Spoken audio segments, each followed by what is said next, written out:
Hola, ¿qué tal, mundialistas? ¿Estáis preparados? Hemos preparado para vosotros otro interesantísimo capítulo de la historia de los mundiales. Hola, Adrián. Hola, Diego. Mundial de Estados Unidos de 1994. ¿Cómo lo ves? Pues lo veo fenomenal. Ese mundial nos pilló con 13 años a mí y creo que con 14 a ti. Por lo que de este sí que tenemos recuerdo pleno, ¿verdad? Sí, porque aunque mi padre se empeñe en insistir en que yo vi en directo por la tele los goles de Maradona de México 86, pues la verdad es que no me acuerdo de nada. Claro, a ver, con 6 años, ¿qué quieres? Claro. Pero como comentamos en el capítulo anterior, la verdad es que del Mundial 90 ya tenemos muchos más recuerdos nítidos, pero del que nos acordamos de todo es en este del 94. Hombre, claro, 14 años. Si hasta teníamos bigote ya. Bueno, yo por lo menos ya tenía una hilera de hormigas ahí debajo de la nariz. Eso es.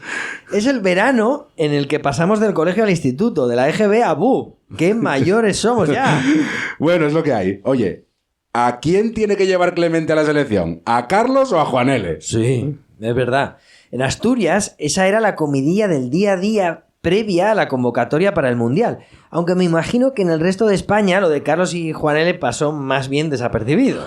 ¿Te acuerdas que José María García ponía a caldo al seleccionador Luis Suárez cada vez que convocaba a Carlos? El butanito siempre con sus filias y sus fobias. Pero bueno, Luis Suárez ya es historia y también se ha ido Vicente Miera tras 2 años, pero creo que mejor dejamos para más adelante a la selección española de Javier Clemente y vamos, como siempre, a empezar por el principio. Me parece bien. Como explicamos en el capítulo de México 86, cuando Colombia renuncia a organizar la Copa del Mundo, uno de los países que se postula para acoger el evento es Estados Unidos. Sin embargo, USA no consigue los apoyos necesarios y rápidamente renuncia para apoyar a su vecino del sur. Así es. En esta ocasión, su candidatura parece demasiado improvisada y la FIFA, tras darles la negativa, les emplaza a volver a intentarlo para el torneo de 1994. Es mejor ir poco a poco porque el soccer, en estos momentos, no tiene siquiera una liga profesional funcionando. Tras el desfile de estrellas y la subida de la atención mediática de finales de los 70, 5 años después, el fútbol ha vuelto a caer en picado y en Estados Unidos casi nadie le hace caso.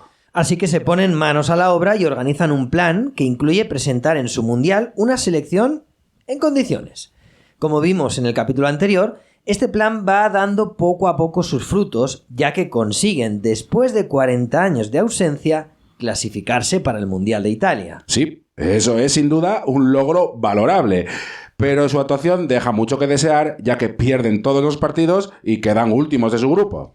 Al menos, en ese Mundial de 1990 aparecen jóvenes como Eric Winalda, Tab Ramos, Marcelo Balboa o Tony Meola, que, unidos a un más experimentado Paul Caligiuri, pueden formar un bloque más sólido y competitivo que invite al optimismo. El entrenador yugoslavo, Bora Milutinovic, es el elegido para ocupar el puesto de seleccionador, tras llevar a México a los cuartos de final en el 86 y a Costa Rica a los octavos en Italia 90. Un buen currículum como ese no le hace daño a nadie, pero al parecer Milutinovic consiguió el puesto gracias a que Franz Beckenbauer se lo recomendó a Henry Kissinger. Henry Kissinger. Sí. Henry Kissinger, como lo oyes. A ver, es indudable que Kissinger es uno de los políticos más influyentes y también nocivos de la historia del siglo XX. Pero ya me dirás tú qué tiene que ver Kissinger con este Mundial del 94. Pues siento decirte, muchacho, que todo. Lo tiene que ver todo. Flipa. Hagamos un inciso y viajemos a 1977, año en el que Kissinger, alejado en ese momento de la política, acepta el puesto de mandamás que le ofrece la North American Soccer League para intentar dar el empujón definitivo a una liga de fútbol en Estados Unidos. Con Kissinger como comisionado llegan el champán, las fiestas en Estudio 54, el tráfico de influencias y los contratos televisivos, pero también Franz Beckenbauer, George Best, Eusebio y Gerd Müller. En apenas 5 años, Kissinger transformó una competición en decadencia en la liga más emergente del país. Mira esta foto. ¿Qué? A ver. Vale, Kissinger con Beckenbauer y Pelé. Vale, muy bien. Pero como dijimos hace un momento, la North American Soccer League, que se había hecho cargo del fútbol en USA desde 1968, desaparece en 1984, debido a que el dinero que vino con el glamour de los Pelé y Beckenbauer se va también con ellos y las deudas son impresionantes. La North American Soccer League es sustituida por la American Soccer League, que se pone a trabajar codo con la FIFA. Werner Fricker, exfutbolista de origen yugoslavo y presidente de la Federación de Soccer de los Estados Unidos, es elegido como director de la nueva candidatura. En solo unos meses, Fricker, que contaba con Kissinger como consultor VIP, fundó la World Cup 94 Incorporated. Fichó a los mejores publicistas de Nueva York y Los Ángeles, contrató economistas, periodistas e ingenieros y se alejó de las celebrities. El reto era ya una cuestión de Estado. Aprendimos de 1983. En aquel momento no teníamos una federación estable y eso nos impidió ganarnos el respeto de la FIFA. Pero en los últimos 3 años hemos estabilizado la federación y hemos dejado de causar problemas a la FIFA. Ahora tenemos su respeto, declaraba Fricker al Washington Post. Era 1987.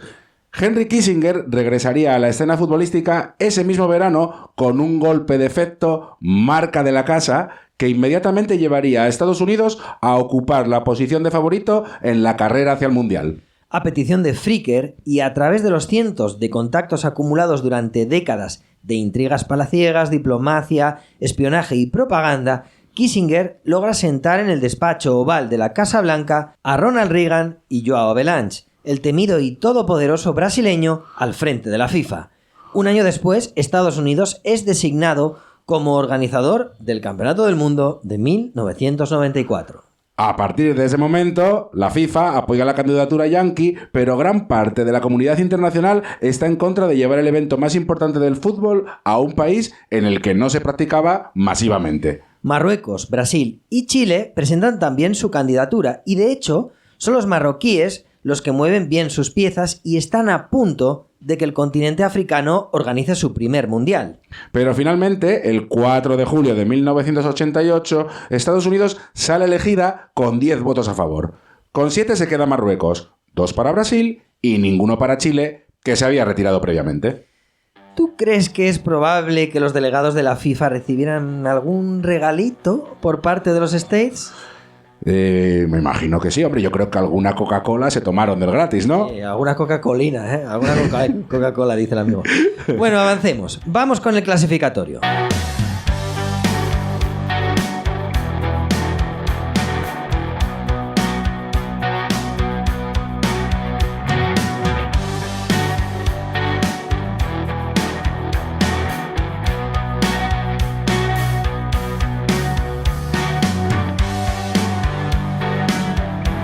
La cifra de países que quieren participar en la Copa del Mundo sigue creciendo y ya son 147 los que optan a las 24 plazas disponibles para el Mundial. Bueno, 24 no, 22, porque Estados Unidos como anfitriona y Alemania como vigente campeona ya tienen su plaza asegurada. Por primera vez en la historia de los mundiales se clasifican 3 equipos de la zona africana, gracias a la buena actuación de Camerún en el anterior mundial. Para Europa hay 12 plazas y para Asia 2. En Sudamérica, la Conmebol contará con 3 plazas y media, de forma que un equipo sudamericano se jugará su pase en el repechaje contra el equipo que gane de la eliminatoria entre un equipo de Oceanía y otro de la CONCACAF. Eso significa que a Oceanía le corresponden solo 0,25 plazas. ¡Anda!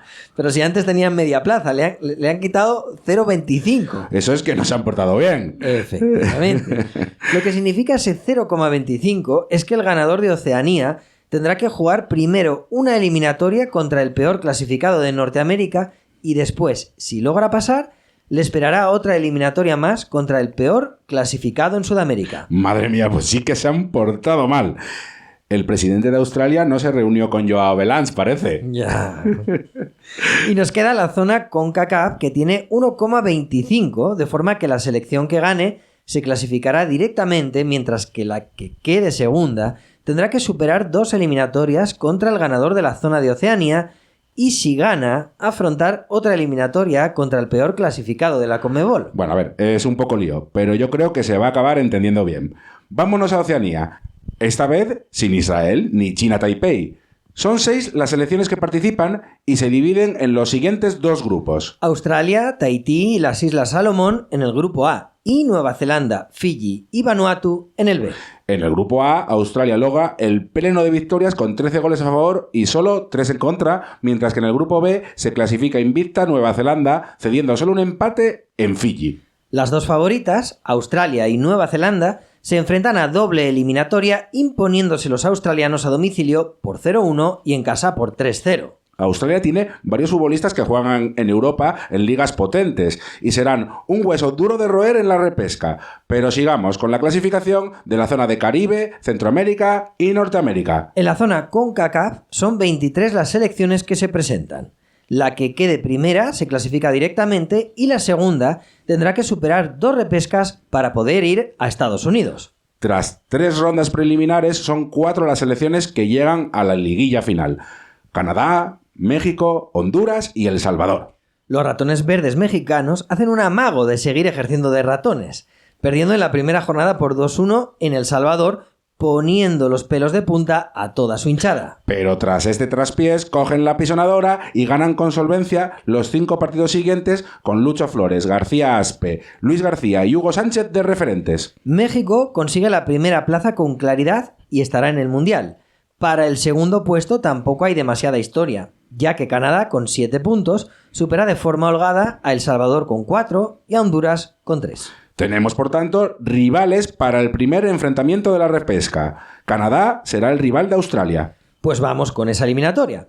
El primer partido, que se disputa en el Commonwealth Stadium de Edmonton, concluye con un 2-1 para los canadienses, con goles de Watson y Mobilio, que sirven para remontar el anterior autogol de su compañero Dasovic. El partido de vuelta se disputa en Sydney y al final de los 90 minutos y de la prórroga concluye con el mismo resultado de 2-1, pero para los australianos. En este caso han marcado Farina y Durakovic para los australianos y Hooper para los canadienses. Todo se decide en los penaltis. Los jugadores australianos, Wade, Vidmar, Tobin y Farina, cumplen con la tarea, pero los canadienses Bunbury y Sweeney fallan su penalti. Australia pasa de ronda en el repechaje. Canadá excluida. Australia jugará, por tanto, contra la 4ª clasificada de la CONMEBOL. Pues no se hable más, nos vamos a Sudamérica. Excepto Chile, que sigue sancionada por la estafa del Cóndor Rojas, las 9 selecciones restantes se juegan 3 plazas y media. Los 9 equipos se dividieron en 2 grupos. El A con 4 integrantes y el B con 5. Los primeros de cada grupo y el mejor segundo se van directos a Estados Unidos. El peor segundo tendrá que irse al repechaje contra Australia. Vamos con el grupo A, el de Paraguay, Argentina, Colombia y Perú. La Colombia del Pacho Maturana, con futbolistas de la talla de Carlos Valderrama, Freddy Rincón o Faustino Asprilla, se hace invicta con la primera posición. En la última jornada del grupo, la Argentina bicampeona del mundo, finalista del último mundial y ganadora de las 2 Copas de América más recientes, sufre una de las derrotas más humillantes de su historia. Así es, porque Colombia le endosa al albiceleste ante casi 75.000 espectadores, no 1, ni 2, ni 3, sino 5 goles, uno detrás de otro, obra de Freddy Rincón en 2 ocasiones, Faustino Asprilla con otro doblete y otro más del Tren Valencia que puso el 0-5 final en el marcador en el 85. Vaya repaso. Francisco Maturana le gana totalmente la partida a Alfio Basile, seleccionador de una Argentina en la que no está Maradona en el 11, pero sí Fernando Redondo, el Cholo Simeone o Gabriel Batistuta. Y esto que se queda en anécdota, muy humillante, pero anécdota, pudo haber sido una catástrofe, ya que a la misma hora se está jugando en Lima el Perú-Uruguay con empate a 2 a 10 minutos del final. Si Paraguay mete gol, Argentina estará fuera del Mundial, ni repechaje ni nada. Pero los paraguayos no consiguen materializar las múltiples ocasiones que tienen y el marcador no se mueve de ese 2-2. Colombia primera, directa al Mundial. Argentina segunda, a la repesca contra Australia. Paraguay tercera y Perú cuarta, excluidas. Argentina se ha librado de una muy gorda de momento. Luego veremos qué tal se le da contra Australia. Pero ahora nos vamos al grupo B, en el que tenemos a Ecuador, Brasil, Uruguay, Bolivia y Venezuela. Brasil empieza la clasificación con un empate a 0 en Guayaquil contra Ecuador y con una derrota por 2-0 en La Paz contra Bolivia.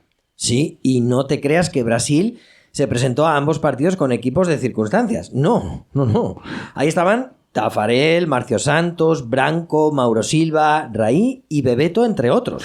Estos dos resultados iniciales ponen a Parreira en la picota y la prensa brasileña arremete contra él con fuerza. Se dice que ese equipo no juega a nada y no enamora a la torcida. Sí, pero el equipo reacciona y en los 5 partidos restantes solo cede un empate en el Centenario de Montevideo contra Uruguay y el resto son victorias. Llegamos a la última jornada con todo por decidir. Agárrate, Adrián.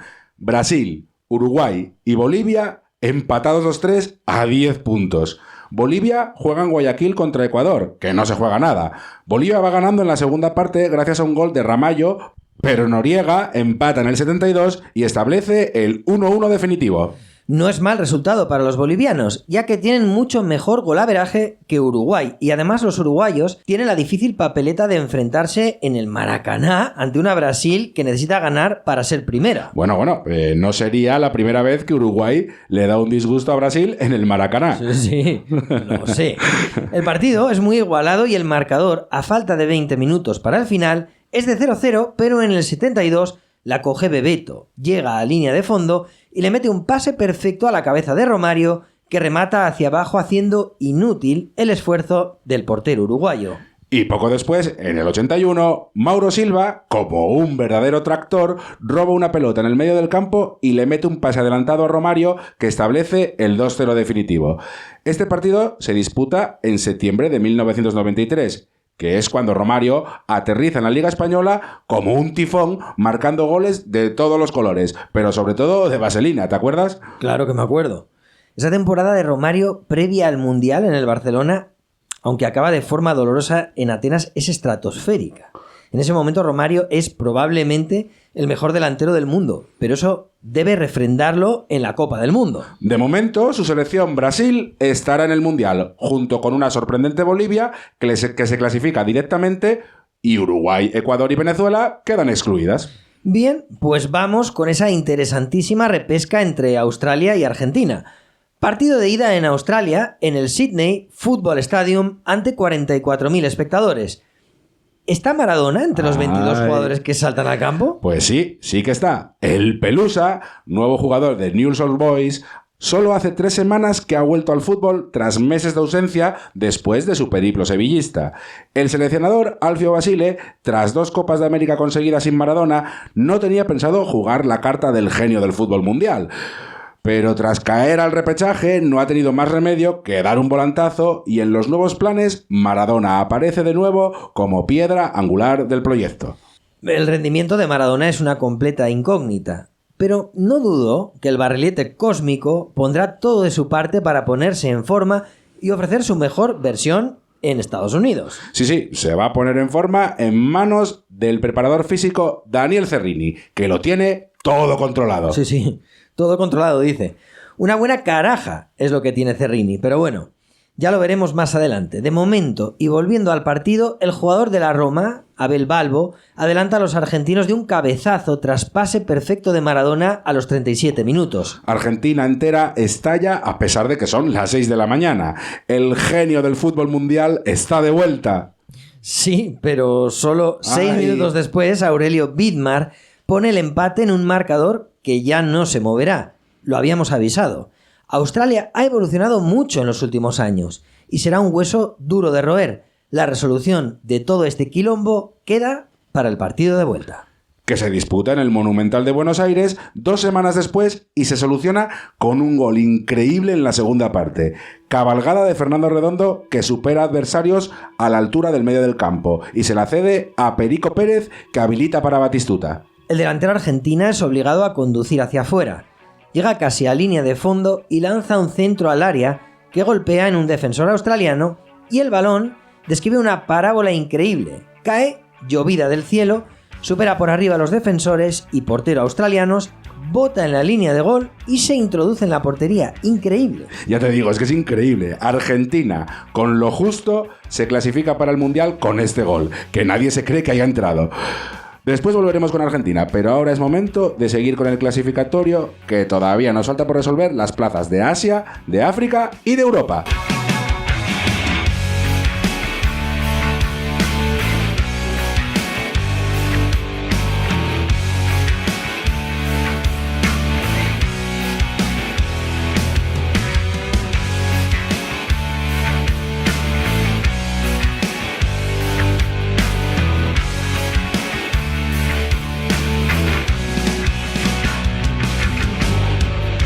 En la zona asiática tenemos a 30 selecciones que se dividen en 6 grupos de 5 equipos cada uno. El primero de cada grupo avanza a la liguilla final. Y esos 6 equipos son Irak, Irán, Corea del Norte, Corea del Sur, Arabia Saudita y Japón, que jugarán la liguilla final en Doha, Qatar. Las 2 primeras irán a Estados Unidos. Igualadísima liguilla en la que Arabia Saudita se clasifica invicta como primera con 7 puntos y Corea del Sur consigue la segunda plaza empatada a 6 puntos con Japón, pero con un golaveraje superior de 2 goles. Tenemos por lo tanto a Arabia Saudí y Corea del Sur en Estados Unidos. ¡Vámonos a África!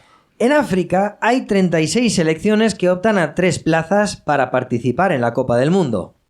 Pues entonces lo tenemos fácil. 9 grupos de 4 selecciones cada uno y pasa de ronda el primero de cada grupo. Y para la segunda ronda, 3 grupos de 3 equipos. Los 3 ganadores estarán en USA.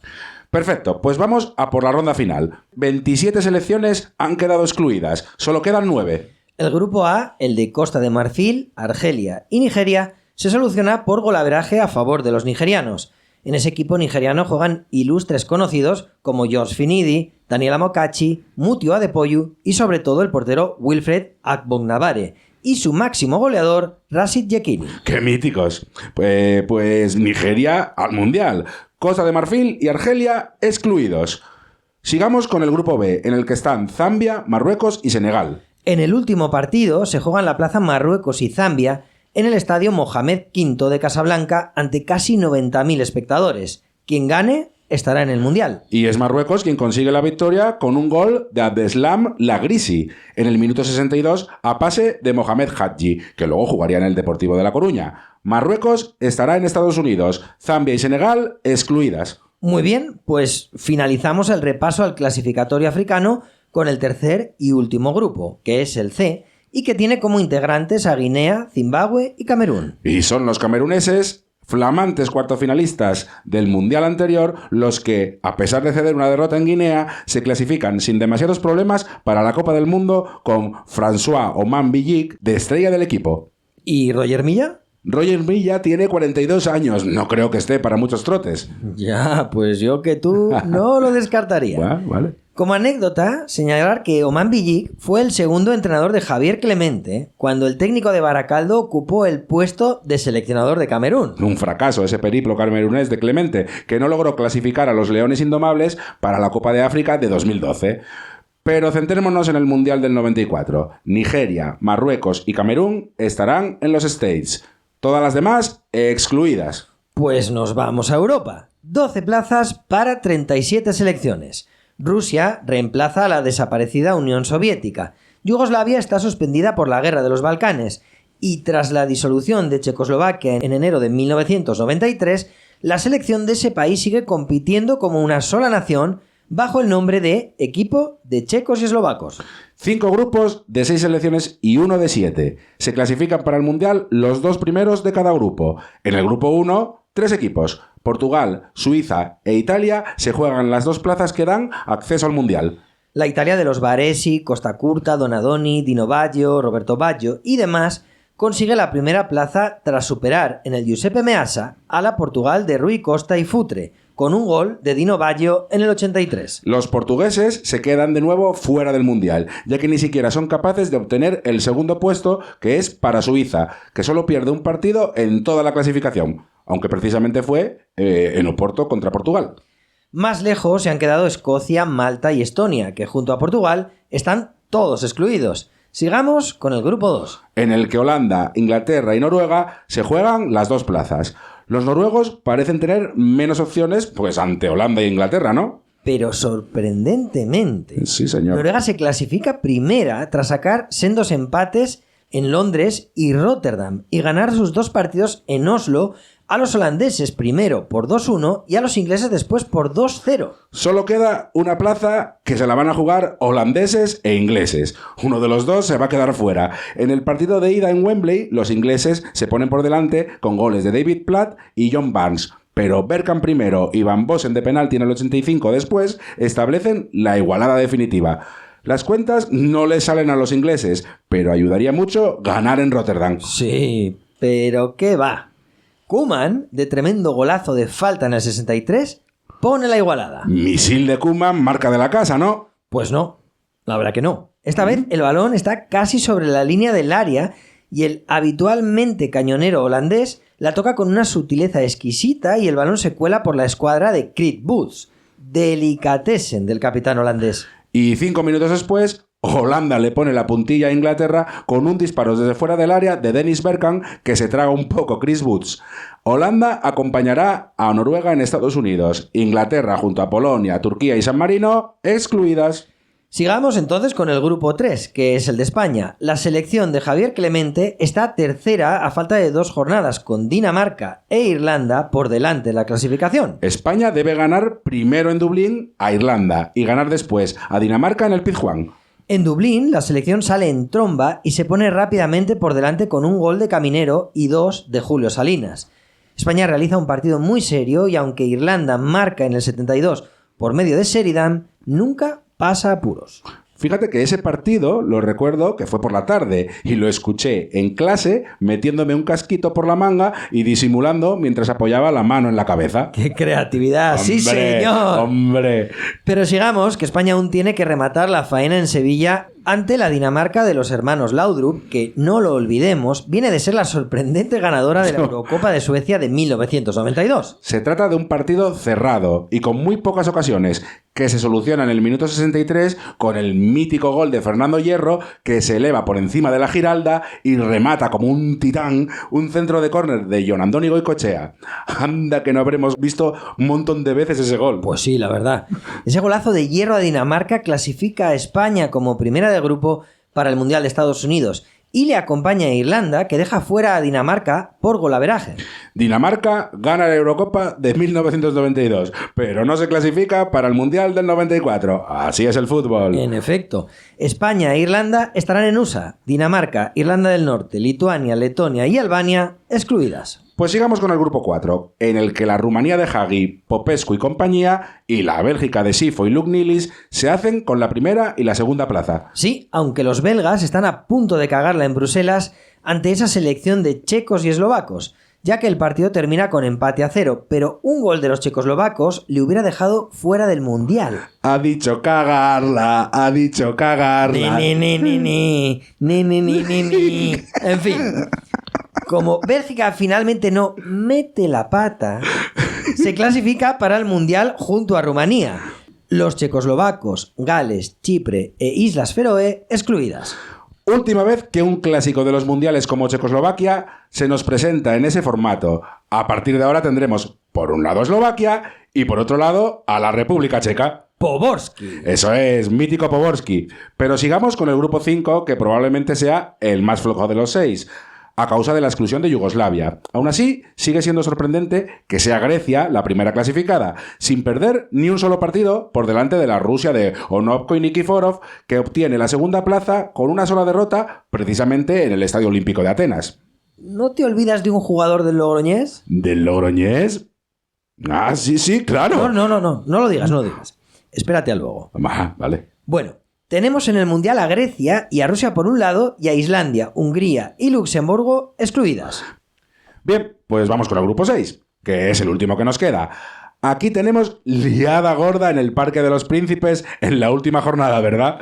Así es. La Suecia de Martin Dahlin, Henrik Larsson y Kenneth Anderson, tras un clasificatorio en el que solo pierden un partido, precisamente en el Parque de los Príncipes, ya está clasificada matemáticamente como primera de grupo. Francia, por su parte, tiene el segundo puesto en su mano, ya que le vale empatar en París contra Bulgaria. Así es, le vale empatar a Francia. Empate. Ese es precisamente el resultado del partido en el minuto 89, empate a 1, tras los goles de Cantona y Costadino. Francia está jugando con fuego. Y se va a acabar quemando, ya que en el 90 la tiene Lubo Penev, que le mete un pase preciso a Kostadinov al pico del área. El delantero búlgaro avanza, parece que se va a quedar sin ángulo, pero de pronto lanza un misil tremendo que entra en la portería tras rebotar en el laguero de Bernard Lama. Nos quedamos sin Papin, Cantona, Ginola, Deschamps, Desailly y Yorkaev en Estados Unidos. Pero a cambio tendremos a Kostadinov, Stoikov, Leskov, Balakov y por supuesto a Trifón Ivanov. Suecia y Bulgaria estarán en el Mundial, Francia, Austria, Finlandia e Israel excluidas. Bien, pues ya tenemos a las 24 selecciones que van a disputar la fase final del Mundial. Pero antes de empezar, ya sabes, vamos a hablar un poco del formato, las sedes, las reglas, la mascota, la música, esas cositas.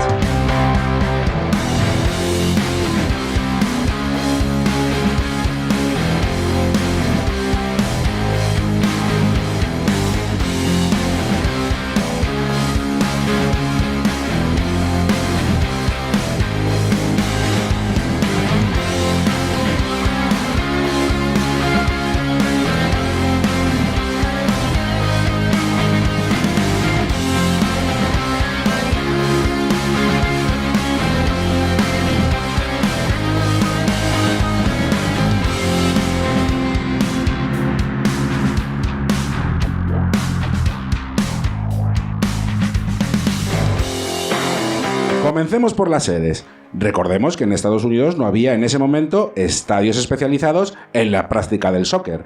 Y las 9 sedes que se eligen para este mundial son estadios que se usan normalmente para el fútbol americano. Esas 9 sedes son las siguientes: el Soldier Fields de Chicago, Illinois, el Cotton Bowl de Dallas, Texas, el Pontiac Silverdome de Pontiac, Michigan, el Foxborough Stadium de Foxborough, Massachusetts, el Stanford Stadium de Stanford, California, el Rose Bowl de Los Ángeles, también en California, el Giants Stadium de Nueva Jersey, el Robert F. Kennedy de Washington DC y el Citrus Bowl de Orlando, Florida. Todos son estadios de gran capacidad, que permiten la asistencia de un mínimo de 50.000 espectadores por partido, hasta un máximo de 90.000, que son los que tiene el Rose Bowl de Los Ángeles, que es donde se disputará la final. La asistencia de aficionados a los partidos fue masiva y sigue siendo a día de hoy la Copa del Mundo con mayor número de asistentes totales, con más de 3,5 millones en total en los 52 partidos. 3,5 millones. Imagino que se harían campañas publicitarias de todo tipo para conseguir que el evento fuera seguido por los estadounidenses. Pero a pesar de eso, mira que decía el Washington Post: el fútbol es un juego que los estadounidenses enseñamos a nuestros niños hasta que son suficientemente mayores para hacer algo interesante. Y otro periódico añadía: aquí el fútbol es el deporte del futuro y siempre lo será. Una encuesta realizada días antes del inicio señalaba que solo un 25% de los estadounidenses sabían que se iba a celebrar el evento y un 15% vería algún partido. Bueno, a lo mejor si la selección de USA realiza un buen papel en la fase de grupos, la gente se va enganchando. Pero sigamos, vamos con el balón. Quinto de la dinastía Adidas, ¿no? Así es, el Kestra, que así se llama la pelota, mantuvo el formato de construcción a partir de 20 parches hexagonales y 12 pentagonales, más el diseño adoptado desde 1978. Oye, yo recuerdo que tú tuviste un Kestra, ¿no? Molaba muchísimo jugar con esa pelota. Pero a mí, si me preguntas mi balón favorito de siempre, me quedo con el anterior, el etrusco. Era un poco más grande y más ligero, creo. Y se amoldaba mucho mejor a mi fútbol. Se amoldaba mejor a mi fútbol, bueno, dice. ¿Pero qué me estás contando? Que sí, hombre, mi estilo con la pelota. Ya sabes, a medio camino entre Rubén Sosa y Marc Overmars. A ver. Entre Rubén Sosa y Marc Overmars. Más o menos, ¿no? Flipo. Pero bueno, sigamos adelante. Vamos con la mascota, que es un perro creado en los estudios de animación de Warner Bros., que vestía los colores de la bandera estadounidense y estaba acompañado siempre de su balón de fútbol. Desde World Cup Willy, de Inglaterra en 1966, llevábamos casi 30 años sin animales como mascotas en el Mundial. El diseño fue bastante bien recibido y se decidió consultar en un concurso cuál sería el mejor nombre para el simpático animal. Que finalmente es Striker, que significa delantero en inglés. Muy bien. Oye, ¿sabes lo que significa Gloryland?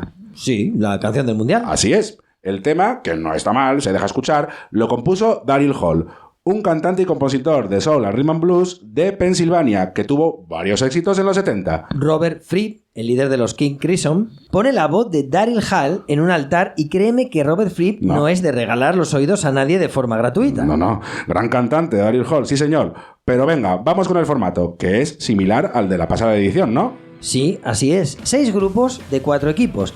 Liguilla de todos contra todos. Se clasifican los 2 primeros, pero hay una novedad muy importante. La FIFA quiere promover un juego más ofensivo, por lo que se otorga por primera vez en una Copa del Mundo 3 puntos al ganador y 1 punto a cada equipo en caso de empate. ¿Qué te parece la idea? Hombre, a ver, pues teniendo en cuenta que en el Mundial anterior el nivel futbolístico fue bastante bajo y que el rollo del catenacho Marrategui es lo que estaba más extendido, me parece muy bien que se quiera beneficiar que haya goles y fútbol ofensivo, que es lo que mola, ¿no? Bien, pues... ¡Oh! ¿Estás preparado? ¡Cómo me gusta este momento! Y a mí también, porque comienza lo bueno, comienza a rodar la pelota, comienza ¡el Mundial!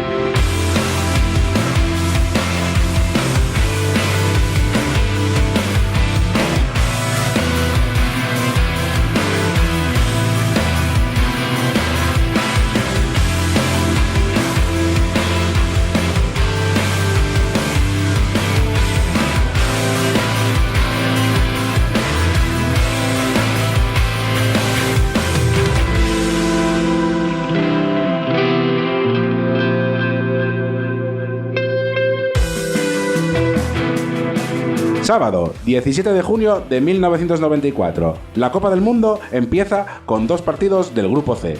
El partido inaugural lo disputan a las 2 de la tarde Alemania y Bolivia en el Soldier Field de Chicago. El encuentro lo soluciona Jürgen Klinsmann a puerta vacía en el minuto 61, aprovechando que el portero boliviano Carlos Truco ha salido completamente a por uvas.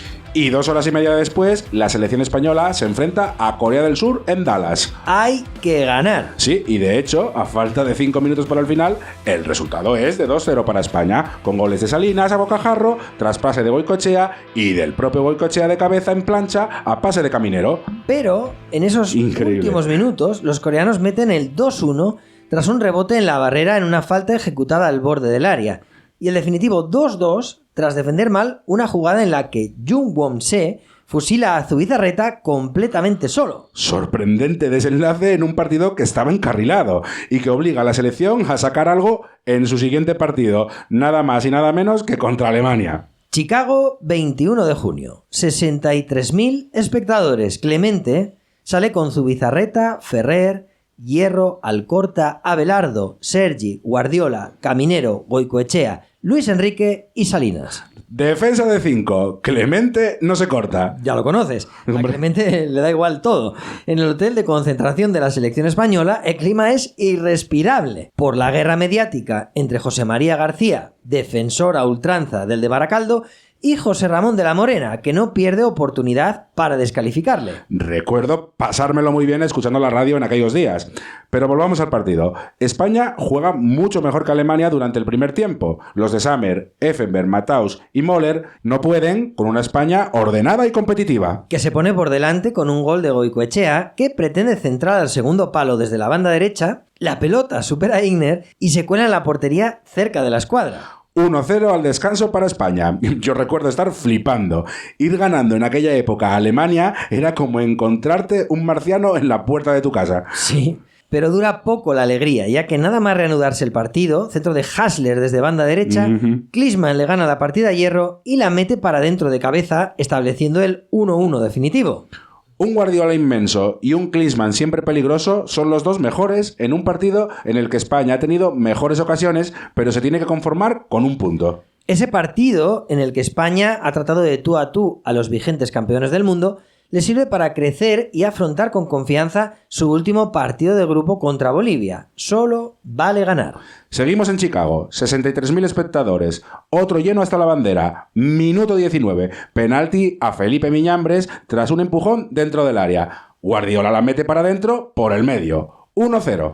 Minuto 66, jugadón de Sergi Barjoan por banda izquierda que regatea, amaga y habilita a Caminero que supera con la zurda a Truco. 2-0. Minuto 67. Falta en el medio del campo que Bolivia saca rápido y pilla desordenada a la defensa española. Erwin Sánchez se planta en la frontal con facilidad y suelta un disparo que toca en Boro y describe una parábola que se cuela por la escuadra de Zubizarreta. Primer gol de Bolivia en la historia de los mundiales. Pero España muestra su solidez 3 minutos después, cuando el Chapi Ferrer le mete un balón al área a Caminero, que controla con el pecho, se da la vuelta y bate por bajo a Truco, estableciendo el 3-1 definitivo. España se clasifica para octavos como segunda, tras Alemania, Corea del Sur y Bolivia eliminadas. Vamos con el grupo A, en el que la anfitriona, Estados Unidos, debuta contra Suiza con empate a 1 tras un gol de tremenda falta ejecutada a más de 20 metros de la portería a Suiza por parte de Eric Winalda y que se cuela por la escuadra haciendo inútil la estirada de Pascolo. ¡Golazo!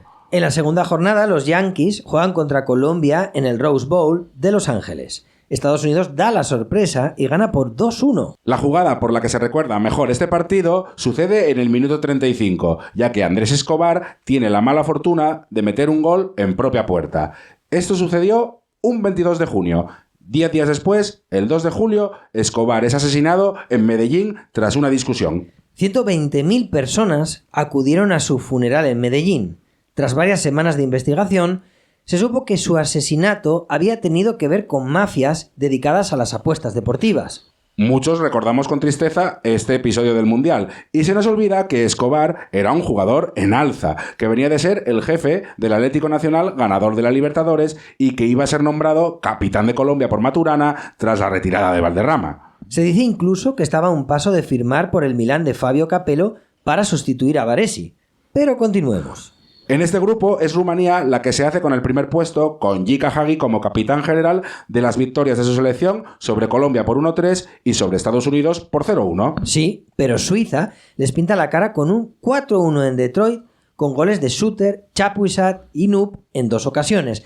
La verdad es que el partido fue bastante más igualado de lo que indica el marcador. Rumanía falló ocasiones de todos los colores y debió subir algún gol más al tanteador rumano, además del golazo de Hagi desde fuera del área. Pero no fue así, por lo que Suiza se clasifica segunda y Estados Unidos logra pasar a octavos como una de las 4 mejores terceras. Colombia, como se encargarán de cobrar los matones colombianos, está eliminada. Bien, pues sigamos con el grupo B, que es el de Camerún, Suecia, Rusia y Brasil. Brasil, con un Romario desatado, y Suecia, con Martin Dahlin y Kenneth Anderson de protagonistas, se clasifican invictas primera y segunda respectivamente. ¿Te acuerdas que la celebración de los goles de Kenneth Anderson causó furor entre la chavalada? ¿Cómo era? Hostia. ¿Mover los brazos adelante con los dedos índices estirados? Bien explicado, sí señor, algo así. A todos nos entró muy bien Kenneth Anderson, la verdad, y su celebración. Pero te voy a decir una cosa. Brasil y Suecia son primera y segunda, vale. Pero en el partido que pasa a la historia de este grupo no juegan ninguna de esas 2 selecciones. Cierto. Es el Rusia-Camerún, en el que un jugador del Logroñés y un señor de 42 años van Así a hacer es. historia. El jugador del Logroñés es Oleg Salenko y el señor de 42 años es Roger Milla, al que han vuelto a convencer para jugar con los Leones Indomables otro mundial. Siempre están intentando convencer a Roger Milla. Sí, Ahora mismo le están intentando. Es la base de su plan. En esa Rusia tenemos en el 11 titular a ilustres conocidos como Lediakov, Onopko, Nikiforov o Karpin. Buenos futbolistas que pasan por encima de Camerún. Minuto 15. Gol de Salenko por entre las piernas de Songo. Minuto 41. Gol de Salenko tras saque rápido de falta que pilla a Camerún en cueros. Minuto 44. Gol de Salenko de penalti con suavidad a la izquierda de Songo. Minuto 72. Gol de Salenko después de un pase atrás de Tetrache. Minuto 75. Gol de Salenko que la pica por encima de Songo con la defensa camerunesa en plan verbena. La verdad es que los cameruneses realizan un partido horrible que facilita a Oleg Salenko pasar a la historia como el único jugador que ha marcado 5 goles en un partido del Mundial. También había marcado gol en la derrota por 3-1 contra Suecia, por lo que lleva 6 en total. Y eso significa que ahí están sus credenciales para ser el máximo goleador del Mundial. Y entre tanto gol de Salenko, en el minuto 46, la coge Roger Milla dentro del área, maniobra con habilidad para realizar un disparo que acaba entrando en la portería rusa. Ese gol es, aún a día de hoy, el gol realizado por el futbolista de mayor edad en la historia de los mundiales. 42 castañas tenía el amigo Roger Milla en esos momentos. Bien, Pero, como dijimos antes, Brasil y Suecia pasan a octavos, Rusia y Camerún eliminadas. Vamos por el grupo D, el de Argentina, Bulgaria, Grecia y Nigeria. El genio del fútbol mundial afronta su cuarto mundial. Ha jugado unos pocos partidos con Newell's Old Boys, pero una lesión ha provocado que su puesta a punto se haya desarrollado en solitario y después en la propia concentración de Argentina. El Diego comanda una Argentina que pasa por encima de Grecia el 21 de junio en Boston con 3 goles del maravilloso Batistuta y otro del propio barrilete cósmico por toda la escuadra. La celebración del astro argentino fuera de sí, gritando en primer plano a la pantalla, es uno de los momentazos de este mundial. Sí, pero será el último gran momento de Maradona en una Copa del Mundo. Porque tras el siguiente partido, que Argentina gana a Nigeria por 2-1 con doblete de Canilla, a Maradona le toca control antidopaje. Durante los días previos al siguiente partido contra Bulgaria, ya se barrunta por la concentración de Argentina que el positivo puede dejar fuera del mundial a Maradona. Y así es. En los análisis se detectan 5 sustancias prohibidas: efedrina, norefedrina, pseudoefedrina, norseufedrina y metaefedrina. En la rueda de prensa posterior, Maradona argumenta que esas drogas estaban en un medicamento para la gripe de venta libre en Estados Unidos llamado Ripetfast, que le da su preparador físico personal, el fisioculturista Daniel Cerrini. Posteriormente hubo investigaciones en las que se certifica que el positivo por el que se suspendió a Maradona no hubiera sido catalogado como tal en las décadas posteriores con los nuevos baremos utilizados, ya que la cantidad ingerida no alcanzaba para ser considerada dopaje. Es Joseph Blatter, en esos días secretario general de la FIFA, el que avisa a Julio Grondona del positivo de Maradona. Después, la información le llega a Joao Belange y el presidente de la FIFA le dice a Grondona que Maradona será suspendido, Argentina perderá el partido ante Nigeria y la AFA quedará excluida del próximo Mundial. Grondona tiene que tirar de arsenal ante Avalanche y le amenaza con hacer públicos tejamanejes muy turbios con Juan Antonio Samaranch y el COI y con su yerno Ricardo Teixeira, presidente de la Federación Brasileña de Fútbol. El presidente de la Federación Brasileña de Fútbol es el yerno de Avalanche. No se cortan, tío. Finalmente, Avalanche recoge cable, pero Maradona no se libra. Es suspendido 15 meses y tiene que abandonar la concentración de Argentina. Mazazo tremendo para Argentina, que es sacudida por todo esto como si fuera un terremoto. Hasta entonces, los albicelestes estaban realizando un torneo que invitaba al optimismo. Pero salen muertos contra Bulgaria, que les mete un 0-2 inapelable en Dallas con goles de Stoichkov de punterita tras un gran pase de Kostadinov al espacio y de Sirakov tras un gran remate de cabeza a la salida de un córner. En este grupo se clasifica para octavos finalmente Nigeria en primera posición con Yekini, Amokachi, Amunike, Finidi y el portero Rufai como jugadores de referencia. Bulgaria es segunda y Argentina se clasifica también como mejor tercera. Bien. Pues sigamos con el grupo E, en el que sucede algo inaudito, ya que acaba con todos los equipos, México, Irlanda, Italia y Noruega, sumando 4 puntos. Y todo se decide por un golaveraje también empatado, ya que todos los equipos tienen 0 goles de baremo. Entonces, lo que dicen las reglas es que a igualdad de todo, son los goles a favor los que tienen la voz cantante, y en ese caso es México la que tiene 3 goles a favor. Irlanda e Italia tienen 2, pero Irlanda es segunda porque le ganó su partido a Italia. Italia es tercera, pero logra pasar a octavos gracias a esos 4 puntos. Y Noruega se queda fuera del Mundial pese a haber ganado a México y empatado con Irlanda. Tú fíjate cómo empezó Italia el Mundial. Se pudo quedar fuera por un solo gol. Así es, jugaron con fuego ahí los italianos. Pero vamos con el último grupo, el grupo F. Que es el de Marruecos, Holanda, Bélgica y Arabia Saudita. En la primera jornada, belgas y holandeses cumplen contra Arabia Saudí y Marruecos, ganando sus partidos por la mínima. El partido gordo, que es el de Bélgica contra Holanda, en el Citrus Bowl de Orlando, se lo llevan los belgas con un gol de Philippe Albert tras un córner y una actuación tremenda de Prudhomme, que desbarata las variadas ocasiones de Koeman, Bergkamp y compañía.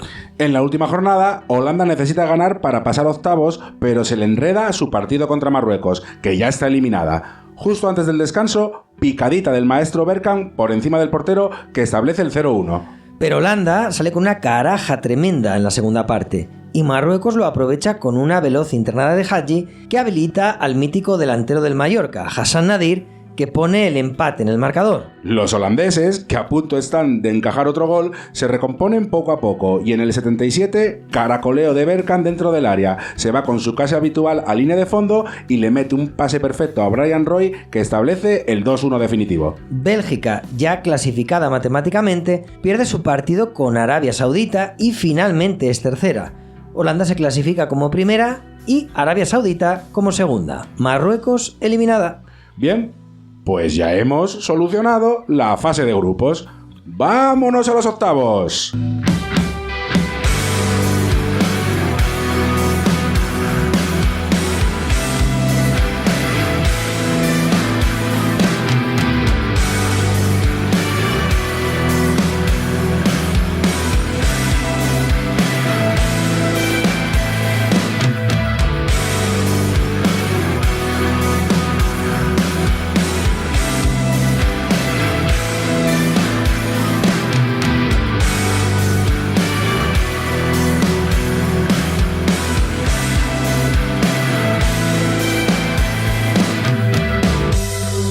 Los octavos comienzan el 2 de julio en el Soldier Field de Chicago. Se enfrentan Alemania y Bélgica. Nada más empezar, pase filtrado al área de Lothar Matthaus, Boller la mata al suelo con la cabeza y la pica por encima de Prudhomme. Golazo del eterno Rudi Boller, que a sus 34 años sigue partiendo la pana. Un minuto después, balón colgado al área alemana y tras un barullo de rechaces, el jugador del Parma, George Grun, la consigue meter para adentro, poniendo el empate. El inicio trepidante no se detiene y solo 2 minutos después, Boller y Klinsmann vuelven loca a la defensa belga en zona de 3/4 a base de paredes, y es Klinsmann el que aprovecha la jugada estableciendo el 2-1 de zurdazo cruzado. ¡Qué buenos son estos dos tipos! Sí, son letales. Minuto 39, córner que bota Hasler, Boller se adelanta a su defensor y la clava en la portería de Prudhomme. Ese 3-1 al descanso no se amplía después por culpa de los paradones de Prudhomme y solo un gol de Philippe Albert en el minuto 90 hace variar el marcador. Bien, pues Alemania a cuartos, Bélgica eliminada. Esa misma tarde, España se enfrenta a Suiza en el Robert Fitzgerald Kennedy Memorial Stadium de Washington. A la selección española le ha sentado muy bien el empate y la buena imagen que se dio contra Alemania. Así es, España demuestra que está creciendo y realiza un gran partido que no da opción a los suizos. En el minuto 15, mítico autopase de Hierro que supera a toda la defensa suiza, se planta ante Pascolo y lo bate por raso. 1-0. Minuto 74, Sergi Barjoan, que está en un estado de forma tremendo, coge la pelota en banda y sortea rivales hasta que se la cede a Luis Enrique, que no perdona con la zurda. 2-0. Y para rematar el resultado, minuto 86, penalti de Pascolo al Chapi Ferrer que transforma al Chiqui Begiristain de zurdazo a la derecha del portero. 3-0. España pasa a cuartos de final, Suiza eliminada. Sigamos con los octavos. Más concretamente con la eliminatoria que enfrenta a Arabia Saudita y a Suecia en el Cotton Bowl de Dallas. Los suecos son superiores y lo demuestran desde el principio. En el minuto 6, centro desde banda izquierda de Kenneth Anderson a la cabeza de Martin Dahlin, que remata hacia abajo una pelota imparable para el portero. Gol muy bonito, la verdad. 1-0. El partido es un monólogo sueco, pero no es hasta el minuto 51 que Kenneth Anderson, en jugada individual, amplía el marcador de fuerte disparo desde fuera del área. Y lo celebra, por supuesto, como nos gusta. Este sueco mola un montón. Entonces, Suecia se relaja un poco y Arabia Saudí piensa que no tiene nada que perder y se comienza a acercar al área sueca. En el minuto 85, gran jugada individual de Al-Ghesseyan, que tras un recorte dentro del área envía un misil a la escuadra ante el que nada puede hacer Ravelli. 2-1 en el marcador, pero ya se encarga Anderson de que no cunda el pánico. Solo 2 minutos después, combinación de pases en la frontal del área que culmina el pelirrojo con un disparo fuerte que rebota en el palo y entra para adentro. 3-1 y Suecia a cuartos. Arabia eliminada. Pues sigamos. Esa misma tarde en Los Ángeles se disputa el interesantísimo Rumanía-Argentina. En circunstancias normales se enfrentarían el verdadero Maradona y Jika Hagi, el Maradona de los Cárpatos. Pero no va a poder ser. ¿Se habrá recompuesto Argentina del mazazo? Pues a ver, lo intentan, sin duda, pero no lo consiguen. El partido comienza frenético, con 3 goles en los primeros compases. Minuto 9, centro chut de falta escorada que lanza Dumitrescu y que se zampa Islas con patatas. 1-0. Minuto 15, penaltito que provoca Batistuta y que el colegiado tiene muchas ganas de pitar. El propio Batistuta lo transforma y pone el 1-1 en el marcador. 2 minutos después, en el 17, la coge Hagi en el pico del área y se para el tiempo. No es exagerado lo de Maradona de los Cárpatos. A ver, no es tan bueno como Maradona, pero en esos momentos es uno de los mejores jugadores del mundo y le mete un pase que solo él puede ver a Dumitrescu, que la mete de primeras para adentro. 2-1. Minuto 57. Dumitrescu se disfraza de Hagi y realiza una conducción magnífica que lleva la pelota de su campo a la frontal del área, donde se la cede a Hagi, que llega en carrera y la mete con solvencia para adentro de fuerte derechazo. En el 74, disparo fuerte desde fuera del área de Fernando Cáceres, que prunea despeja y Balbo mete para adentro, estableciendo el 3-2. Pero Argentina lo intenta con más corazón que cabeza. Al burrito Ortega le ha caído la responsabilidad de sustituir a Maradona y hace lo que puede, pero claro, el único futbolista del mundo que ahora mismo no le vendría grande ese papel juega justo en el otro equipo. El partido se termina con ese 3-2. Rumanía a cuartos, Argentina eliminada. Las eliminatorias de octavos siguen al día siguiente, el 4 de julio. Por la mañana, en el Citrus Bowl de Orlando, se disputa el Holanda-Irlanda. Los irlandeses vienen de ganar su partido contra Italia de la fase de grupos y eso siempre impone. Cuenta además con un joven Roy Keane que viene de liderar el centro del campo del Manchester United, que ha ganado ese año la Premier League y la FA Cup. En Holanda, de la vieja guardia, solo aguantan Rijkaard y Koeman. Van Basten y Gullit se han quedado atrás y una nueva generación, comandada por Overmars y los de Boer, además de Bergkamp, por supuesto, asume el mando. Minuto 10. Mark Overmars se aprovecha de una mala cesión de cabeza y de un sprint de los suyos deja atrás a todos los rivales y cuando llega al área se la cede a Bergkamp, que la mete para adentro sin dificultad. 1-0. Las ocasiones holandesas se suceden hasta que en el minuto 40 disparo potente desde fuera del área de Wim Jonk, que se le escapa de las manos a Bonner y entra en la portería estableciendo el definitivo 2-0. Holanda pasa a cuartos, Irlanda eliminada. El partido de por la tarde es ni más ni menos que un Brasil-Estados Unidos. Un 4 de julio, ya sabes, les ha salido bien el guión a los organizadores. Tras la victoria de Estados Unidos ante Colombia y con ello su histórico pase a octavos, el público yanqui comienza a participar del evento. Una nueva encuesta del USA Today señalaba que el 88% de los estadounidenses sabía que el Mundial se estaba realizando en los Estados Unidos y un 44% del total aseguró que vería al menos un partido por televisión. Imagínate que Estados Unidos hace un buen partido y elimina a Brasil. Aunque no juegan bien, los brasileños tienen ocasiones, pero no son capaces de materializarlas. Y justo antes del descanso se meten en un lío, ya que Leonardo es expulsado por darle un codazo a Tab Ramos. Brasil se queda con 10 para toda la segunda parte. En la segunda parte, Brasil tiene la virtud de no volverse loca y esperar su oportunidad que llega en el minuto 72, cuando Romario baja a recibir a posiciones retrasadas y decide que ya es momento de solucionar esto yéndose de varios rivales con una conducción maravillosa para habilitar en el momento justo a Bebeto, que no la falla. Brasil ha sabido superar las adversidades y con un juego muy pragmático y el liderazgo de Romario se planta en cuartos de final con sus opciones intactas.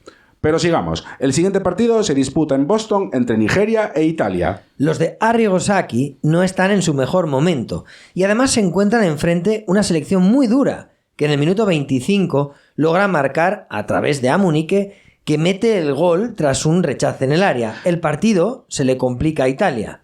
Los nigerianos están bien plantados en el terreno de juego y no dejan que los italianos encuentren el más mínimo resquicio de cara a puerta.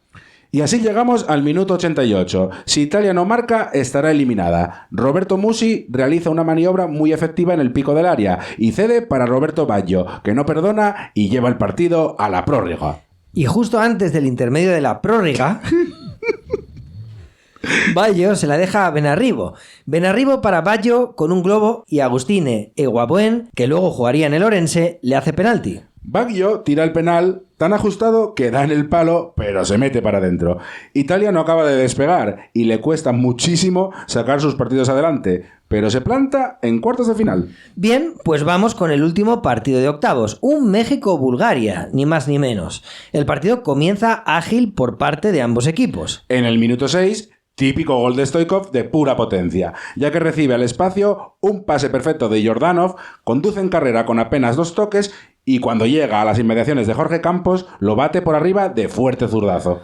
Bulgaria ha empezado mejor, pero los ratones verdes no se vienen abajo y en el minuto 18 fuerzan un penalti que solo ve el árbitro, todo hay que decirlo.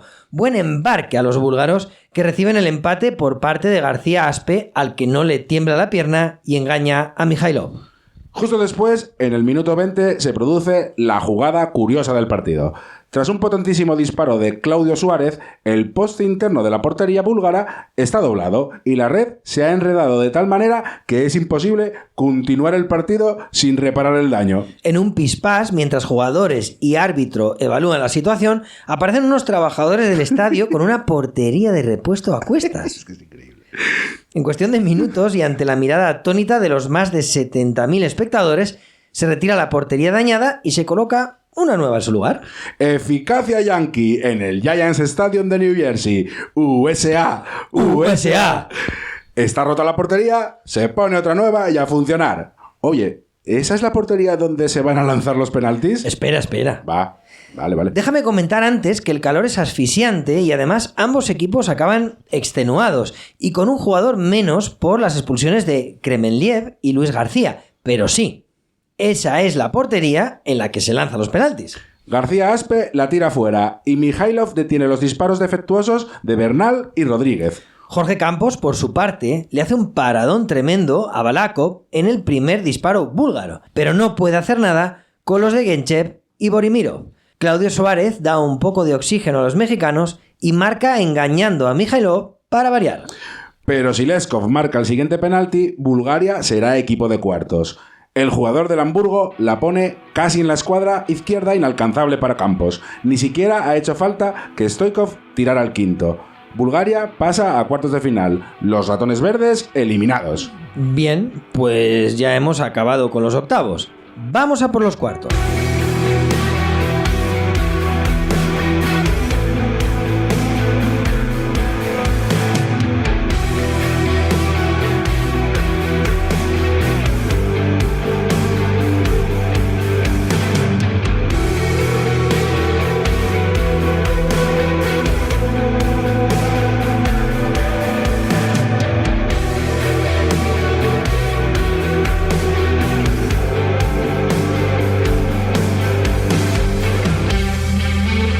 Cuartos comienza con un Italia-España el sábado 9 de julio en el Foxborough Stadium de Boston, ante más de 50.000 espectadores. Los italianos han disputado allí el choque ante Nigeria 4 días antes. España se siente extraña en la ciudad y lleva 7 días sin calzarse las botas. Aún así, la selección española llega como ligera favorita a la cita. Acaba de arrasar a Suiza en octavos, mientras que Italia lo había pasado fatal ante Nigeria y no acaba de carburar. Clemente sale con Zubizarreta y 5 atrás. Ferrer, Abelardo, Nadal, Alcorta y Otero. 4 en el medio del campo, Goicoechea, Caminero, Vaquero y Sergi. Y arriba solo Luis Enrique. ¡Ojo! Julio Salinas y Fernando Hierro en el banquillo. El partido comienza con alternativas, hasta que en el minuto 25 Dino Baggio, con un fantástico disparo desde fuera del área, pone el 1-0 con el que se llega al descanso. En la reanudación, España aprieta y en el 58 Sergi recoge un rebote en la frontal del área y se la cede a un Caminero en estado de gracia que fusila a Pagliuca al primer toque. 1-1. Tras el gol, Clemente elige un esquema más ofensivo, quita a Sergi y a Vaquero y mete a Hierro y a Salinas. Y Clemente acierta, porque España se adueña de la pelota y los acercamientos peligrosos son continuos. Inevitable acordarnos del minuto 82 en el que Salinas se planta ante Pagliuca y no logra el merecido gol, estrellando el cuero en la pierna del guardameta italiano, que sale con todo. Y en el minuto 87, contragolpe del libro de los italianos. El balón le llega a Roberto Baggio, que regatea a Zubizarreta. Se escora, pero la impacta con fuerza, rasa hacia la portería con tan mala suerte que el balón pasa entre las piernas de Abelardo, que trata de interceptar. 2-1 para Italia. Y por si no teníamos suficiente drama, en el descuento sucede lo de Tassotti y Luis Enrique. Vamos, la agresión de Tassotti a Luis Enrique. Goicoechea cuelga un balón al área desde banda derecha y cuando Tassotti intuye que Luis Enrique está en buena disposición de remate, le lanza un codazo directo a la cara que le parte la nariz y lo deja sangrando. Penalti y expulsión de libro, que el árbitro Sándor Pull no quiere ver ni pitar a pesar de la insistencia de los jugadores españoles. Yo no sé tú, pero yo recuerdo quedarme noqueado. En apenas unos minutos, el error de Salinas, el gol de Baggio y la agresión impune de Tassotti. Así es, fue muy duro e injusto. Pero así son las cosas. Hay que pasar página. Italia a semifinales, España para casa. Es curioso cómo hay heridas que siguen abiertas y no se curan por muchos años que pasen. Y esta es una de ellas. Pero tiene razón. Sigamos adelante. Suerte que esa misma tarde se disputa en el Cotton Bowl de Dallas un interesantísimo Holanda-Brasil. Todo sucede en la segunda parte. ¿Pero qué segunda parte? En el minuto 52, Bebeto recibe por banda izquierda, levanta la cabeza y realiza un pase preciso al desmarque de Romario, que justo antes de impactar pega un saltito y toca la pelota lo justo para llevarla a las redes holandesas. Gesto técnico impresionante de Romario. El partido es trepidante y Brasil quiere más. Brasil, de camiseta azul y pantalón blanco, por cierto. 10 minutos después, en el 62, empanada monumental de toda la defensa holandesa que aprovecha Bebeto metiéndose hasta la cocina, haciendo gol y celebrando con su mítico gesto de acunar un bebé que se hizo tan famoso. 2-0. Vaya liada de los holandeses. Pero amigo, aquí es donde se demuestra de qué pasta estás hecho. Pierdes 2-0 contra Brasil en la segunda parte de unos cuartos de final de un mundial. Y lo normal es bajar los brazos y aguantar el temporal. Pero no, los holandeses no se vienen abajo. Minuto 64. Saque de banda sin peligro, muy mal defendido, y sin comerlo ni beberlo, Bergkamp se planta ante Taffarel y lo bate por arriba. 2-1. Regalito brasileño para compensar. Y en el 76, Overmars bota un saque de esquina que remata solo Aaron Winter, poniendo el empate en el marcador. Los brasileños se miran entre sí. Pero si esto estaba ganado. El juego se embarulla y los jugadores creativos de ambos equipos pierden la magia. Es la hora del martillo de Thor. Minuto 85. Falta a casi 30 metros de la portería holandesa. Branco coge tanta carrerilla que sale del estado de Texas, realiza el sprint e impacta un zurdazo raso que impacta en el poste izquierdo de la portería de De Goy, que no puede hacer nada. El cañonero lo ha vuelto a hacer. Gol importantísimo que da el pase a semifinales a Brasil cuando el partido se había enrarecido y no se sabe muy bien por dónde iba a salir. Muy bien, pues esto no para, tenemos que seguir. Al día siguiente, domingo 10 de julio, tenemos en primer lugar el Bulgaria-Alemania. Ya sabes, la Alemania de Bertie Vogts, que ahora es el seleccionador, es favorita, pero ojo con Bulgaria. Tras terminar la primera parte con 0-0, el entrenador búlgaro se da cuenta de que están saltando chispas entre Stoichkov y Balakov. El técnico los amenaza con sustituirlos si no hacen las paces para cuando empiece el segundo tiempo. Afortunadamente consiguen serenarse y hacen las paces. Aún así, fueron los alemanes los que se adelantaron con un penaltito. Ya sabes, la típica ayuda arbitral que tienen las selecciones como Alemania. Lo mete Mataus, que esta vez sí se atreve a tirarlo. Pese a estar por debajo, Bulgaria no le pierde la cara al partido. Ese día era el cumpleaños de la hija mayor de Hristo Stoichkov y el búlgaro había prometido dedicarle un gol. Dicho y hecho, minuto 76, falta algo escorada a favor de Bulgaria. Hristo la impacta perfecta con la zurda, Ilner hace la estatua y Bulgaria empata la contienda. Lejos de relajarse con el 1-1, los búlgaros, que están haciendo su mejor partido del Mundial, le meten una marcha más. Solo 3 minutos después, en el 79, Jankov cuelga un balón al área. Leskov calcula mucho mejor que Kohler dónde debe ser el impacto. Le adelanta, se tira en plancha y con un cabezazo tremendo pone el definitivo 2-1 para Bulgaria. ¡Golazo! Golazo. Verlo para creerlo. Bulgaria acaba de eliminar a Alemania. Y además, justamente, tremendo. Pero tenemos que seguir.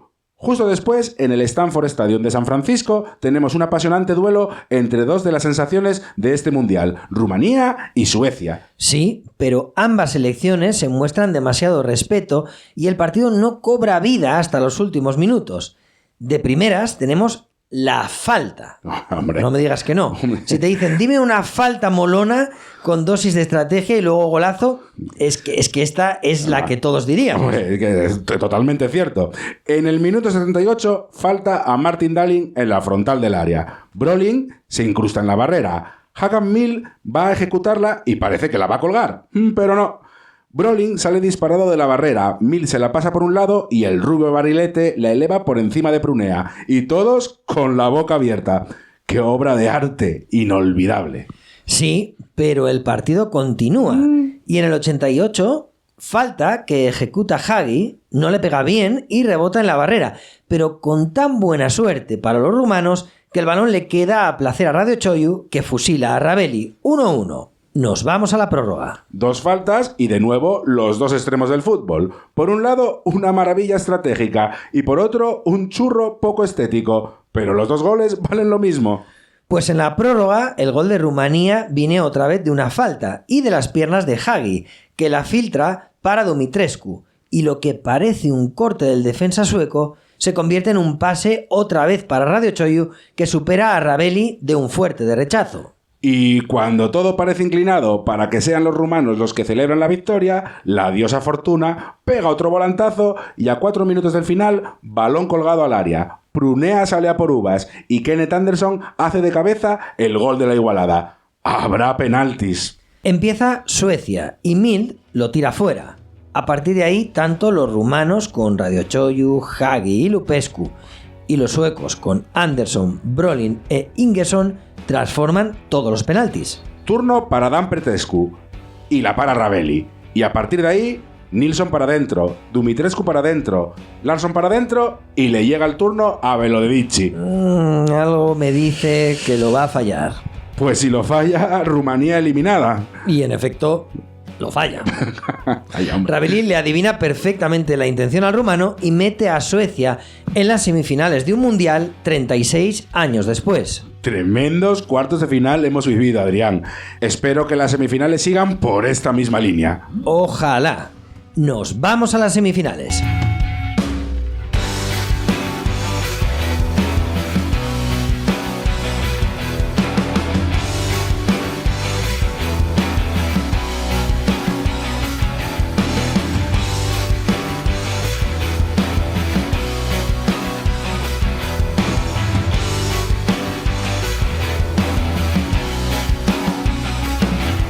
Miércoles, 13 de julio, Giants Stadium de New Jersey.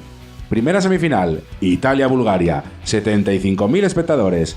Análisis posteriores a las victorias de Bulgaria sobre Alemania y sobre Argentina en la fase de grupos inciden en que tanto alemanes como argentinos utilizaron un sistema 4-3-3 que le era favorable a los búlgaros. Arrigo Sacchi no se complica ni un poco y mantiene su 4-4-2. Pero si quieres que bajemos al barro en el análisis, yo te digo una cosa: Italia tiene a Roberto Baggio y Bulgaria no.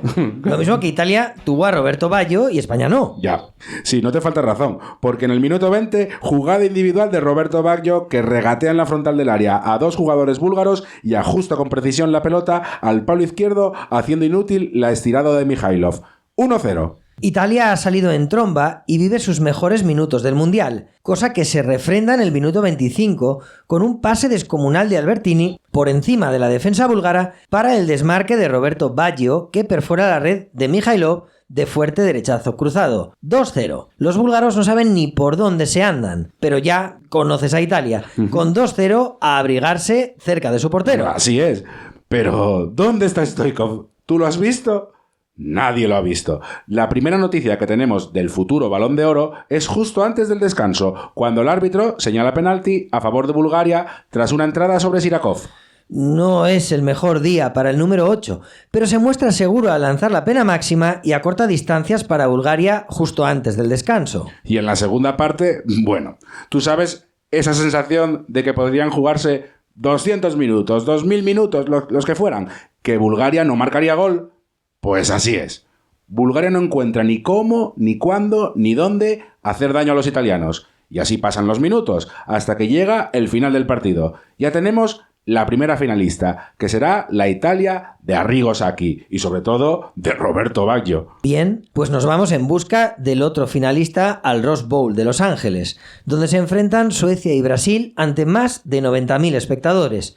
Brasil repite el mismo 11 de la victoria ante Holanda, con Mauro Silva funcionando casi como tercer defensa sin balón y de mediocampista defensivo con balón. Digamos que el medio del campo de Brasil, con Mauro Silva, Dunga, Ciño y Maciño, no es el más creativo de su historia, pero eso lo compensa Parreira con unos laterales, Branco y Jorginho, que participan mucho en ataque.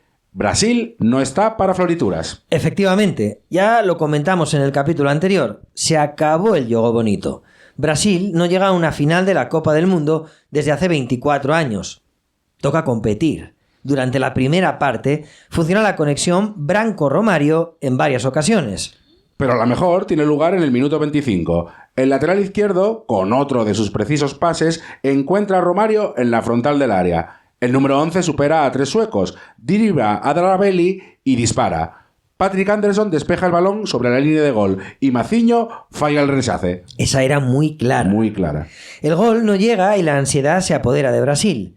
Suecia sigue teniendo dificultades para organizar su defensa y no causa mucho daño en ataque. Tras el descanso, aunque Brasil se topa con Ravelli una y otra vez, los suecos comienzan a estar muy cansados y pierden además a su capitán, Jonas Dern, en el minuto 17, tras una dura entrada sobre Dunga. Aunque tampoco es que esto cambie mucho el partido, simplemente los suecos se meten un poco más atrás todavía. Y justo cuando parece que el partido se va a ir a la prórroga, Jorginho recibe el balón de Bebeto por la derecha y con habilidad encuentra a Romario en el segundo palo. Con 1,68 de altura, el número 11 le gana la partida a Anderson y Nilsson para batir finalmente a Ravelli. 24 años después, Brasil llega a una final de la Copa del Mundo y será contra el mismo rival que en aquel Mundial de México, Italia. Sí, y entre medias, el fantasma de 1982, cuando una gran Italia eliminó justamente a la juguetona selección brasileña de Zico. Esta selección de 1994 no es juguetona. Y si de momento el protagonismo lo han tenido Romario y Bebeto, ahora que llega la hora de ganar, el que va a dar un paso adelante es el capitán Dunga, que va a redimirse de su discreto papel en el Mundial anterior. Italia, por su parte, cuenta con el mejor Maldini y un debilitado Baresi como centrales y basan su sistema de juego en el contraataque. Cuando tienen que tomar la iniciativa para atacar, les cuesta. Pero espera un momento, quieto parado, que nos falta el partido por el tercer y cuarto puesto. Cierto. Además está en juego el trofeo al máximo goleador del Mundial. En estos momentos Stoichkov está empatado a 6 con Salenko y por detrás vienen con 5 Romario, Klinsmann, que ya está de vacaciones, y Roberto Baggio. Pero, ¿te acuerdas del enfado de Balakov y Stoichkov en el descanso del partido de cuartos contra Alemania? Pues bien, ya sabes, como se consigue la victoria contra Alemania, aquí no hay ningún problema. Todo olvidado, jabato. Pero tras la derrota contra Italia, volvieron las rencillas. Y al parecer a Stoichkov se le calienta la boca contra sus compañeros y se queda más solo que la una en el vestuario. Exacto. Y ese mal ambiente no solo explica que el partido llegue al descanso con el definitivo y escandaloso 4-0 para Suecia, sino que explica también que ni en la primera parte ni en la segunda, con los suecos bastante relajados por el resultado, nadie, ni un solo jugador búlgaro moviera un solo dedo para que Stoichkov marcara un gol y pudiera ser máximo goleador en solitario. Eso es todo con respecto al tercer y cuarto puesto. Final un poco birria para los búlgaros, la verdad. Bien, pues ya podemos ir con la final. Primero, las alineaciones. Parreira sale con Taffarel, Jorginho, Santos, Aldair, Branco, Silva, Dunga, Ciño, Maciño, Bebeto y Romario. Mientras que Sacchi alinea a Pagliuca, Musi, Baresi, Maldini, Benarribo, Albertini, Dino Baggio, Donadoni, Berti, Roberto Baggio y Massaro. Cualquiera que haya seguido de cerca este Mundial puede hacerse una idea sobre cómo va a desarrollarse el partido en circunstancias normales. Brasil tendrá la posesión, intercambiará pases e intentará encontrar espacios en la sólida defensa italiana.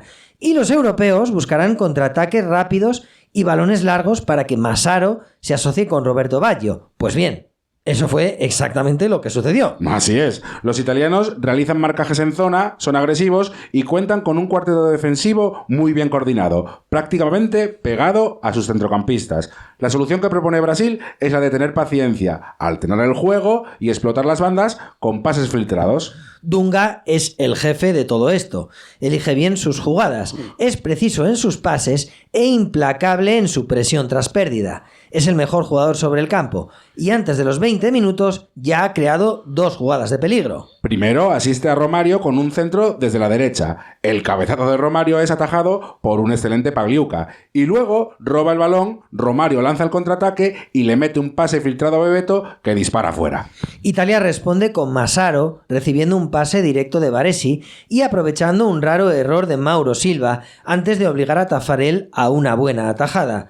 Los italianos no volverán a atacar en la primera parte. Después, todo es Brasil. Branco con 2 faltas, Dunga con un disparo desde fuera del área y Romario, tras un bonito pase de Maciño, ponen a Pagliuca a prueba, pero no hay manera. En la segunda mitad, la ansiedad empieza a apoderarse de la selección brasileña, que intenta jugar por dentro y disparar desde lejos a puerta.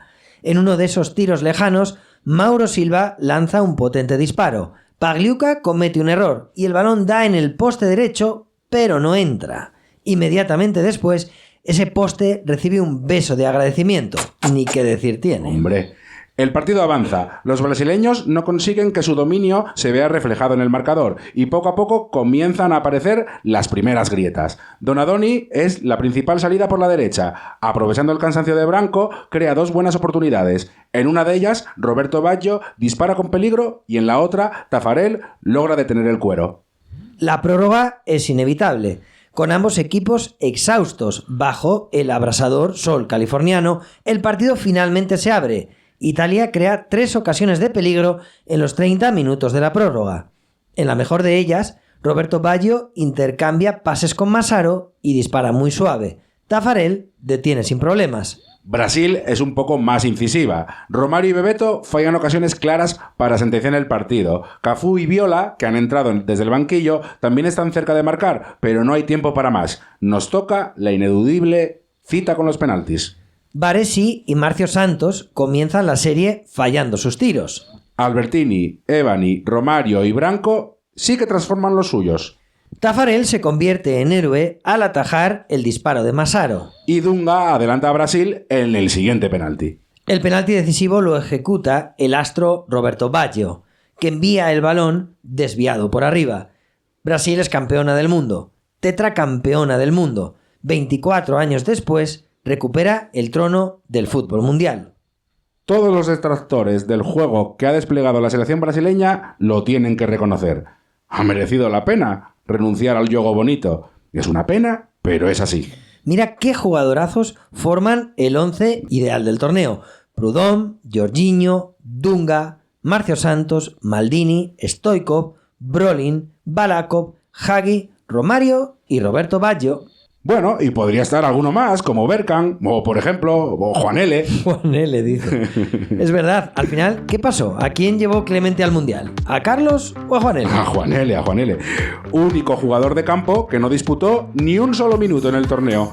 Al parecer, tuvieron algún encontronazo y ya sabes cómo es Clemente. Hombre, que sí lo sé. Es que el que debería haber ido es Carlos, máximo goleador español de la Liga 93-94. Es el único máximo goleador de un país que no ha ido convocado al Mundial. Ok, pero déjame que te haga una pregunta importante para finalizar. ¿Por qué Bebeto canta? Porque Mauro Silva. Adiós a todos. Esto ha sido otro tremebundo capítulo de La historia de los mundiales.